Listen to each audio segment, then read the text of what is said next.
Hurmatli do'stlar, hammaga assalomu alaykum. Anonim biznes razbor ko'rsatuvimizga xush kelibsiz. Nimaga bunaqa deb nomladik deydigan bo'lsak, juda ham ko'p korxonalar bilan biz ishlaganmiz, 300 ga yaqin kompaniyalar bilan ishlaganmiz va juda ham ko'p holatlarni biz ko'rganmiz va ba'zi bir holatlar shunchaki biznes kelganmiz, ikkita, uchta gap gapirgandan keyin biz sotuvni qanaqa oshirish kerakligini bilamiz. Anonim biznes razbor deb nomlashimizga sababga keladigan bo'lsak, bu anonim qo'ng'iroq degan ko'rsatuvim juda ham mashhur bo'lgan. 5 yil davomida mana shu ko'rsatuvlarni qilganmiz, faqat buni o'zi endi zamon o'zgargan sari buni o'zi yetarli bo'lmayapti bizni biznesini qurayotgan tadbirkorlar uchun. Shuning uchun biz nafaqat sotuv bo'limidagi o'sha aynan call centerni, balki butun jarayonni va biznes jarayonini ko'rib chiqishga qaror qildik va ushbu ko'rsatuvdan siz foyda olasizmi? Ushbu ko'rsatuvda Islombek aytib bera oladimi sizga? O'zi eshitsam va mana shu xulosalarni qilsam bo'ladimi degan savolingizga javob. 5 yil ichida biz faoliyat yuritayotgan bo'lsak, yaqin bir 300 ga yaqin kompaniyalar ishladik. Bizni xizmatimizdan foydalangan kompaniyalar soni shunchaga yetdi. Shogirdlar, ya'ni sotuvchilarni esa 500 ga yaqin chiqardik. Va mana shu 300 ta kompaniyani o'qitayotgan paytimizda har xil bizneslarni ko'rdik. Mebel sotadigan, matras sotadigan, xizmat ko'rsatadigan, SMM xizmatlarni ko'rsatadigan juda ham katta kompaniyalarni ko'rdik, mikro bizneslarni ham ko'rdik, kichik bizneslarni ham ko'rdik, o'rta bizneslarni ham ko'rdik va hammasining muammosi bir-biriga o'xshash. Sotuv bo'limida muammo, biznes egasida muammo, biznesni tushunmaydi, qanaqadir bir ochib qolgan, hamma shu biznes zo'r ketyapti, bosishim kerak degan jarayonlar ketgan. Va mana shu narsani kuzatganimizdan so'ng biz nimalarni sezdik? Deyarli hamma bizneslarda bir xil muammo. Va endi biz anonim biznes razbor deb nimaga qilyapmiz deydigan bo'lsak, juda ham ko'p insonlar biz telefon mana bugunning o'zida ham men bir anonim qo'ng'iroq qilib ko'ryapsiz, sotuv bo'limimizga dedim, aka iloji bo'lsa ijtimoiy tarmoqqa qo'ymang deyapti. Ya'ni ular qo'rqishyapti yoki mana o'zimiz ko'ramiz, o'sha sahnalarga chiqib o'zini biznesini gapirib berayotgan paytda ham ba'zi bir joylarda uyaladi tadbirkorlar o'zini kamchiligini, boshqasini. Va biz nima qilyapmiz desak, kelinglar buni anonim formatida qilaylik degan mana bugun birinchi ko'rsatuvimiz bo'lib o'tadi va biz o'sha murojaatlarni olganmiz va murojaatlarni ketidan biz o'sha o'zimizga qiziq bo'lgan biznesni tanlab oldik va o'sha biznes haqida bugun gaplashamiz. Nima ko'rsatkichlarni biz ko'rib chiqamiz deydigan bo'lsak, o'zi umuman biznes boshlayotgan paytda o'zi u biznes yuradimi, yo'qmi degan savol chiqadi. Va mana shu savoldan boshlash kerak o'zi biznesni va mana shu ko'rsatkichlarni tekshiramiz. Va undan keyin bu biznesda nima qilsa ko'proq daromad olish mumkin. Biznes modeli qanaqa quriladi? Biznes sotuv modeli qanaqa? Nechta xodim kerak? Qancha pul topish mumkin? Sof foydasi qancha bo'ladi? Va kunning oxirida shu biznes bilan shug'ullansa bo'ladimi yoki yo'qmi va shug'ullanish uchun va shu narsa muvaffaqiyatga erishish uchun qanaqa qiyinchiliklar bor degan savollarga biz nima qilamiz? Javob olishimiz mumkin bo'ladi. Shuning uchun tayyor bo'lsanglar, layklar yetarli bo'ladigan bo'lsa, demak biz boshladik anonim biznes razbor. Demak, biznes bizga murojaat keldi, bir tanishimiz, do'stimiz bizga ham xizmat ko'rsatgan u yigit, ular aytdiki, birinchi bo'lib men bo'ladigan bo'lsam nima deysiz? Mana shu biznes anonim biznes razboringizda men bo'lsam yaxshi bo'lardi. Meni biznesimni gapirib bering dedi. Albatta, anonim biznes razborida biz biznes kimga tegishliligini, ismi kim, kompaniya nomini aytmaymiz. Anonim bo'lishi uchun va lekin nima muammo, qanaqa muammo bo'lyapti, qanaqa jarayonlar aytamiz, chunki bunaqa bizneslar juda katta ehtimol ko'p bo'ladi. Siz taxmin qilishingiz mumkin, buniki bo'lishi kerak deb o'ylashingiz mumkin, lekin kunning oxirida baribir biz nima qilamiz? Buni aytmaymiz. Shuning uchun, demak, do'stimizni xizmat ko'rsatish deydigan bo'lsangiz, nima qiladi degan bo'lsangiz, media xizmat ko'rsatish. Ya'ni o'zingiz bilasiz, bugungi kunda juda ham ko'p kompaniyalar rivojlanyapti va rivojlanayotgan paytda juda ham ko'p kompaniyalarga mobilograf yoki sifatli video tayyorlab berish xizmati kerak. Va ko'p kompaniyalar buni outsource qilishadi yoki o'zini kompaniyasini ichida media jamoasini ochadi. Media jamoa nima? O'sha roliklarni oladi, videolarni oladi. Mana shu videomiz ham mana shu media deyiladi. Mana kimdir bizga o'sha videoni olib beryapti. O'sha olib berayotgan odamlar o'sha media jamoa deyiladi. Shuning uchun biznes yaxshi. Oldin bu yigitimiz freelancer bo'lib, mobilograf bo'lib yurgan, kompaniyalarda ishlagan, oradan vaqt o'tdi, ulg'aydi, o'zini biznesini ochishga qaror qildi, bizga ham xizmat ko'rsatgan va hokazo va hokazo. Va undan keyin aytdiki, ha bo'ldi, men hozir mana shu xodim bo'lib emas, aksincha alohida korxona bo'libdi, mana shu kompaniyaga xizmat ko'rsatadi. Boshida freelancer bo'lib, одиночка deymiz, ya'ni yagona o'zi bo'lib ishlab yurdi, zo'r. Va ishlab yurgan paytida kompaniyalarga xizmatlarni ko'rsatdi, o'zi telefonga javob berdi, o'zi gaplashdi va hokazo va hokazo va bugungi kunda mana 10 yoki 15 ga yaqin loyihalari bor, o'sha kompaniyalarga xizmatni ko'rsatadi. O'rtacha xizmati, ya'ni bitta reels olib berishi $30 ga teng. $30 emas, $50 oladi. Ya'ni uniki biroz boshqacharoq. $50 ga yaqin oladi. O'rtacha to'liq formatdagi videolarni $200 ga oladi va undan ham ko'proq, qiyinroq, murakkabroq bo'ladigan bo'lsa 400-500 dollarga aylanadi uni nimasi, biznesi. Ya'ni xizmat ko'rsatishi. Va bir nechta loyihalar bor, juda ham chiroyli oladi, o'zini kameralari bor, o'zini o'sha montaj qilish uchun barcha uskunalari, lampalari, boshqalar, xullas hamma narsasi bor. Endi kelinglar, mana shu biznes qanchalik rivojlanib ketishi mumkin va nimalar qilish kerak, nimalarga e'tibor berish kerak. Demak, hozirgi kunda uni jamoasi bor, ya'ni videoga oladigan odamlari bor, kamerani yo svetlarni sozlaydigan odami bor, kamerani to'liq o'sha syomka qiladigan yigiti bor, montaj qiladigan yigiti ham bor. O'zi jarayonda qatnashyapti, murakkab videolar bo'lsa o'zi kelib oladi, qolgan payt ba'zi bir holatlarda yigitlarni ham jamoasini ham jo'natyapti. Bu yaxshi ko'rsatkich. Endi bugungi kunda aytaylik o'sha 15 ta 20 taga yaqin nimasi bor, o'sha 5 mingdir, 6 mingdir, 7 mingdir, uzoq bir 10 minggacha xizmat ko'rsatishdan pul olyapti. Endi buni yanada kengaytirish kerak. Faqat kengaytirish kerak, qilayotgan muammolar hozir mijozlarning sonini ko'paytirish kerak. Mijozlarning sonini ko'paytirishga bo'lsa ulguramanmi degan savoli bor. Ulgurmasdan turib mijozlarning sonini ko'paytirmasa, tabiiyki pul yaqin kunlarda yetmaydi. Endi kelinglar bu narsani boshqa ko'rsatkichlar, bir necha ko'rsatkichlar bo'yicha baholab chiqamiz. Demak, media bozori bugungi kunda O'zbekistonda bormi? Kelinglar shu savolga javob beramiz. Bor. Ya'ni bizneslar rivojlanyapti. Juda ham ko'p kompaniyalarga mobilograf kerak. Hamma kompaniyalarning ham ichida media yo'q. Ko'p holatlarda kompaniyalar outsource qilyapti. Nimaga? Chunki ijtimoiy tarmoq O'zbekistonda oxirgi 4 yil ichida juda ham qattiq rivojlanib ketdi. O'shaning uchun media jamoaga talab, media xizmatiga talab bormi? Ha, bor. Bu bir. Demak, biznes to'g'ri tanlangan, yaxshi, juda katta ehtimol bilan yuqori natijalarga erishish mumkin. Nimaga men bu ko'rsatkich bo'yicha kelinglar baholaymiz deyapman? Chunki ba'zi bir bizneslar bor, unga kirishda ham hojat yo'q.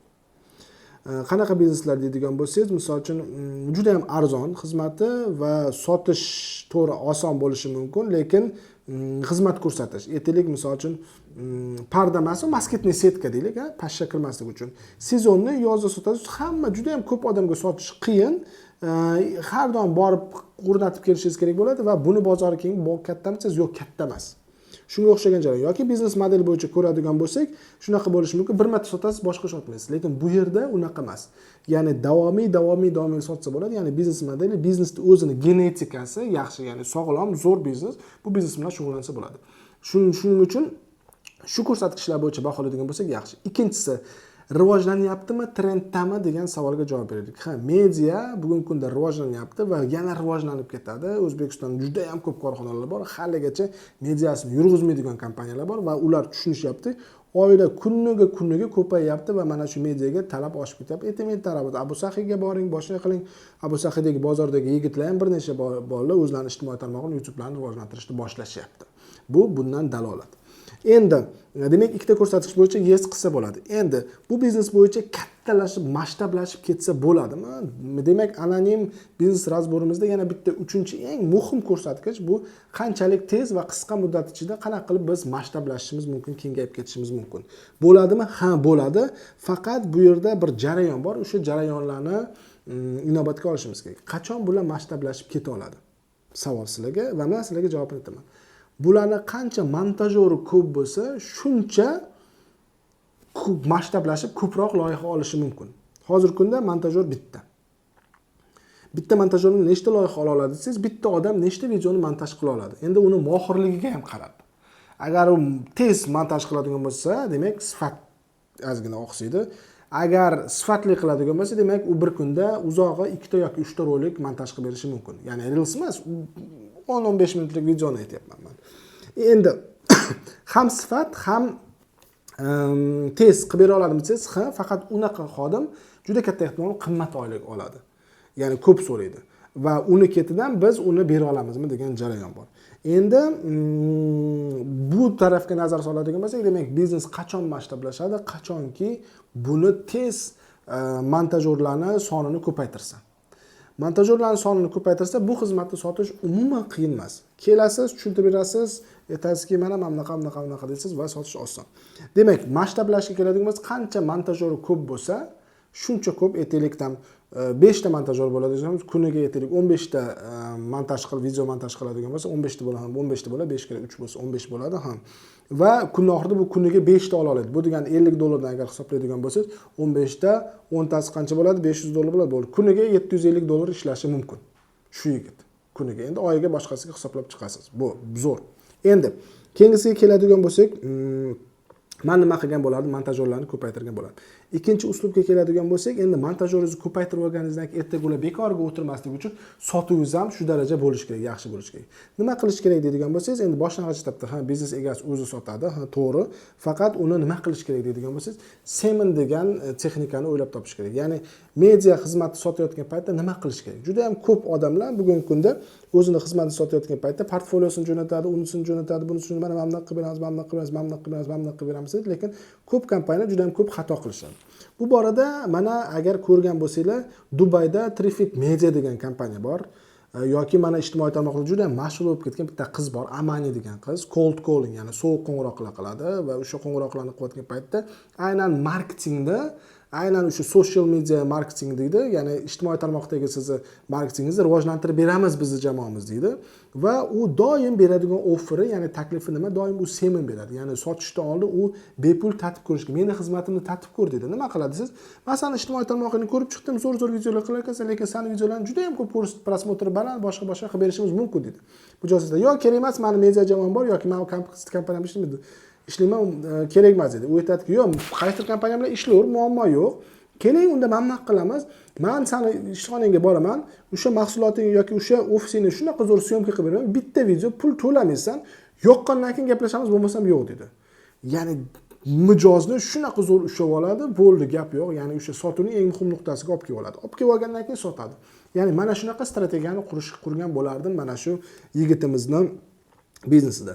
Undan keyingisiga keladigan bo'lsak, bizda biznes kengaygandan keyin, mijozlar soni ko'paygandan keyin va bu yoqda montajyorlar ko'paygandan keyin ikkinchi muammo paydo bo'ladi. Ikkinchi muammo nima deydigan bo'lsangiz, ikkinchi muammo bu sof foyda kamayib ketadi. Sof foyda kamayib ketadi nimaga? Chunki hozir uni mijozi yetarlicha, ya'ni hozir uni mijozi yetarlicha emas, kam va u montajyorlarga bemalol aytaylik $20-50 nima qiladigan bo'lsa, xizmat oladigan bo'lsa, $25 beraman montajga deydi, montajyor ham ishlab o'tiradi. Lekin kelajakda ko'paygandan keyin xarajatlar ham ko'payadi va u $25 bera olmaydigan bo'lib qoladi. Avtomatik ravishda xohlasa ham bera olmaydigan bo'ladi, chunki men bu $25 o'zi yetmaydi. Chunki xarajat bo'ladi, ofis olish kerak bo'ladi, operatsion xarajatlar ko'payadi, capex ko'payadi. Capex degani bu nimadir sotib oladi. Aytaylik, mana o'zini ham yaqinda keldi, shunaqa bir kamera sotib olibdi. Endi nechi pul desam 5000 mi deydi. Tavba qilib. 5000 dedim, lupani o'zi 5000 ekan. O'qitdim. Yoki aytadiki, men MacBook sotib oldim, bu MacBookim deydi, qanaqadir bir Pro bir bola dedi. U MacBooklar nechi pul turadi? $700 dan $1000 gacha, 1200 ga yaxshi MacBooklarni olasiz-da. Yangilarni aytyapman, 1,5 dan. U 3000 gami, 4000 gami olibdi MacBookka.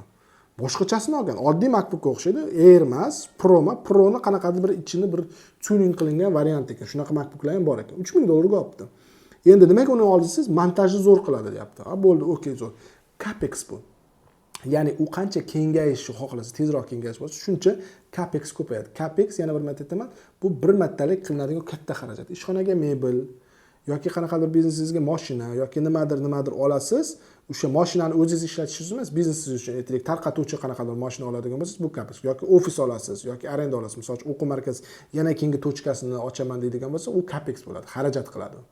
Keyin OPEX oshadi. OPEX bu operatsion xarajat, har oyga xarajat. Ya'ni xarajat oshadi. Mobilograflar kengaygandan keyin u mobilograflarni nima qilish kerak?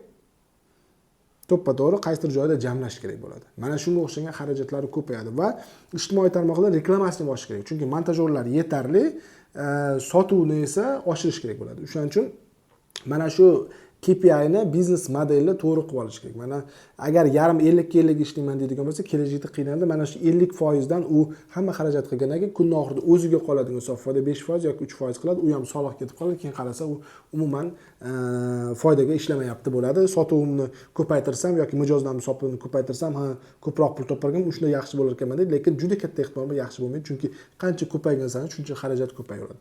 Shuning uchun hozirdan oldindan bilish kerak. Biznesingiz sizga yo'q deganda 2 yoki 3-4 barobar foyda keltirish kerak. Agar siz marjangiz, ya'ni ustiga qo'yilgan ustimingiz kam bo'ladigan bo'lsa, juda qiyin bo'ladi. Mana men ko'plab bizneslar bilan boshqalar bilan eshitaman, shunaqa bizneslarni ko'raman, bilasizmi? Mahsulot oladi, sotadi, foizi 3% yoki mahsulot oladi, sotadi, 10% o'zini foydasi bor. 10% ichida u oylik chiqarish kerak xodimlariga.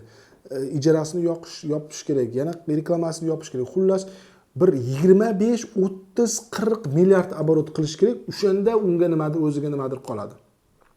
Va ko'p tadbirkorlar mana shu paytda asosiy qismdagi pulni ham yeb qo'yish ketidan o'sha olgan mahsulot insonlardan qarz bo'lib qoladi va kunning oxirida kassaviy rezerv minus убытка va biznes bankrotlikka uchraydi. O'shaning uchun hisob kitob juda ham to'g'ri bo'lishi kerak azaldan boshidan. Hozir berilaveradi, lekin berish qiyin bo'ladi. Shuning uchun keyingi etapga keladigan bo'lsak, marja balandroq bo'lishi kerak. Marja baland bo'lmasa, juda katta ehtimol bilan kengayayotgan paytda qiynaladi. Endi ikkinchi yo'li, men montajyorlarni olib tashib turib sun'iy intellektga qo'yaman deydigan bo'lsa-chi, sun'iy intellekt montaj qilib bersa bo'ladi, faqat sun'iy intellekt hozirgi kunda juda katta ehtimol bu narsani qila olmaydi. Demak, masshtablashish uchun u zo'r montajyorlarni topish kerak. Mana shu joyda qiynaladi. Mana shu joyda o'sish qiyin bo'ladi. O'rniga nima qilgan bo'lardim deydigan bo'lsangiz, montajyorlarning sonini 3 tadan 5 tagacha saqlab qolib, mijozlarni toifasiga bo'lib olgan bo'lardim. Ya'ni hammaga xizmat ko'rsatadigan emasman men. Men faqat restoranni videosini olib bera olaman. Men faqat ovqatga ixtisoslashganman, misol uchun. Yoki men faqatgina avtomobillarni syomka qilaman, yoki men faqatgina uylarni syomka qilaman, yoki men faqatgina maishiy texnikani syomka qilaman. Boshqa narsaga aralashmayman deyishi bilan u $50 ga bitta reels olmaydi-da, $100 ga oladi. Lekin montajyorga to'g'ri $25 bermaydi, ya'ni $50 ni bermaydi, $25 ni beradi. O'shanda o'ziga $75 qolyapti va kengaygan paytida, kuchaygan paytida mana shu narsa sof foydasi kamaymaydi. Mana shu narsaga e'tibor berishimiz kerak. Shuning uchun endi gaplashishlariga keladigan bo'lsak, biz qo'ng'iroq qilib ko'rdik. Hozir zapis qila olmay qolibmiz, lekin men sizga umumiy tushunchasini aytaman. Ya'ni siz u korxonaga qo'ng'iroq qilganingizda biznes egasi o'zi ko'taradi. Bu hozircha yaxshi, lekin kelajakda alohida sotuv bo'limi qilib qo'yish kerak bo'ladi. O'zi ko'taradi, o'zi gaplashadi va gaplashishda asosiy maqsad keling biz siz bilan uchrashib olaylik dedi va hozir uchrashib olayotgan paytda bu yigit o'zi kelib, o'zi ko'rib, tanishib, xarizmasiz bor, zo'r muloqot qiladi, o'zbekchani, ruschani, inglizchani bilan zo'r gaplashadi va shartnoma tuzib ketyapti. Keling mana bunaqa o'zida miyasida hisob kitob qilyapti, qoplaydi, qoplamaydi deb turib, chegirma ham beradi, boshqa ham beradi va hokazo. O'rinda bo'lganda nima qilgan bo'lardim desangiz, kelinadi, ko'riladi, tanishadi, lekin o'sha fiksda o'rtacha nimani narxi berish kerak bo'ladi. Salomlashish, ismini boshqa qilishlarni biladi. Nimaga? Chunki bizni ko'plab videolarimizni olganlar, o'shaning uchun o'sha tepek, tanishuv, ehtiyojni aniqlash, prezentatsiya, e'tiroz qilish, kelishuvlarni biladi, ya'ni uchrashish kerakligini ham biladi. Bularni asosiy sotuvi mijozni oldiga kelib ko'rish kerak, ishlarni ko'rsatish kerak. Men xohlasangiz mana agar mabodo ishonmasangiz bitta reels rolik olib ketaman, kechqurun tashib beraman sizga va undan keyin biz siz bilan kelishuv qilishingiz mumkin. Har bitta uchrashgan odam bilan uzoq muddat ishlash mumkin. Ya'ni bularda qayta sotuv zo'r yo'lga qo'yilgan. Endi bu hamma narsani yig'ishtirib qo'yib, agar haliga aytgan gaplarni hammani unutadigan bo'lsak, shunchaki biznes modelni o'zgartirish mumkin. Biznes modelda nima deydigan bo'lsangiz, biznes modelini obuna tugmasiga o'tkazib qo'yish mumkin. Ya'ni oyma-oyiga siz aytaylik $2000 to'laysiz, biz sizga 10 ta reels garantiyani har doim vaqtida boshqasida qilib beramiz deyishingiz mumkin. Va shunga o'xshagan jarayonlarni yo'lga qo'yish mumkin. Bu bir qismi, ya'ni light versiyada men hozir yengilroq razborini qilib berdim. Agar mana shu videolarimiz undan ham ko'p prosmotrga ega bo'ladigan bo'lsa, yana bizga ham qilib bering deydigan bo'lsa, mana shu videolarning tagida ostida biz o'zimizning linkimizni qoldiramiz. Siz ro'yxatdan o'tasiz. Ro'yxatda o'zingiz biznesingizga gapirib berasiz. Ya'ni bizning bir necha savollarimiz bor. Savollar bir 10 tadan ko'p bo'ladi. O'sha savollarga javob oladigan bo'lsangiz, mana shu ko'rsatkich bo'yicha biz razbor qilib berishimiz mumkin. Anonim va biznesingizni yana qanaqa qilib siz kuchaytirib olishingiz mumkin bo'ladi. Hozirgi kunda bulardagi savol biznesi yaxshi ketyapti. Bulardagi savol qanaqa qilib men kengayishi mumkin degan jarayonni aytdilar. Mana shu kengayish uchun ularni qancha montajyor ko'p bo'lsa, shuncha kengaya oladi. Sotuvdagi texnikasiga keladigan bo'lsak, o'sha sotuvning eng muhim nuqtasi bitta videoni montaj qilib berib bepulga evaziga 3 oylik, 1 yillik, 10 yillik, 100 yillik shartnoma tuzishi mumkin. Mana shu ketma-ketlikda ketish kerak. Ya'ni 3-ko'rsatkichga keladigan bo'lsak, o'sha hisob-kitobni, ya'ni foyda va zararni to'g'ri baholagan va to'g'ri kelishgan bo'lish kerak. Chunki kelajakda uni juda ham ko'p xarajatlar, kutilmagan xarajatlar qilyapti. Bu narsani uni gaplaridan men tushundimki, hali hisob-kitobini qilmagan. Mana shu ko'rsatkichlar bo'yicha biz baholadik. Agar anonim biznes razborimiz yoqqan bo'lsa, layklaringizni va kommentariyada o'zingizni fikrlaringizni qoldirasiz. Yana qanaqa qilib buni biznesini rivojlantirish mumkin? Albatta izohlarda qoldiring va o'z sizni biznesingizni razbor qilishni xohlasangiz, mana shu video ostida linkimiz bo'ladi. Google ga o'tasiz, to'ldirasiz, ism familiyangizni aytmaymiz biz hech qachon ijtimoiy tarmoq kompaniyangiz nomini aytmaymiz, lekin yozib chiqasiz. Men bu kompaniya boshqaman. kerak bo'lsa telefonlashib olamiz yoki o'sha bo'yicha mana shunaqa muammolarim bor, qanaqa qilib chiqib ketishi mumkin desiz. Biz sizni aynan sotuv tarafidan qanday qilib biz sizni biznesingizni kengaytirishimiz mumkin, rivojlantirishimiz mumkin tahlil qilib beramiz. Anonim biznes razbor ko'rsatuvidan uzoqlashmang. Sizlar bilan Islom Begimov bo'ldi. Tez kunda ko'rishguncha.